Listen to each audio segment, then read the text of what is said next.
Hello friends, welcome back to the my new video guys in my YouTube channel guys. Today when we are going to talk about guys Infinix phone setting guys, and today video title is guys how can we change guys phone alarm ringtone in Infinix phone device. Friends, you want to change guys your phone alarm ringtone in your Infinix phone device, so friends, how can you change it? Today friends, I will show you, I will tell you guys. So friends, open your phone setting to change your phone alarm ringtone. After on phone setting, we will search your guys phone alarm setting guys. So we will click on my phone alarm. Friends, you can see alarm sound guy. We will tap here.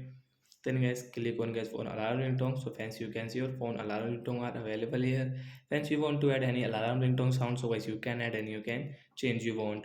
So guys, I will change into this guy the happy ringtone and okay option. So friends, you can see this happy piano ringtone will change in my alarm volume guys. You can see guys I have this new ringtone. So like that guy, we can change guy phone alarm ringtone. So that's it guy. Thanks for watching the video. I hope friends you understood how to change phone alarm ringtone. So bye bye guys. Thanks for watching the video.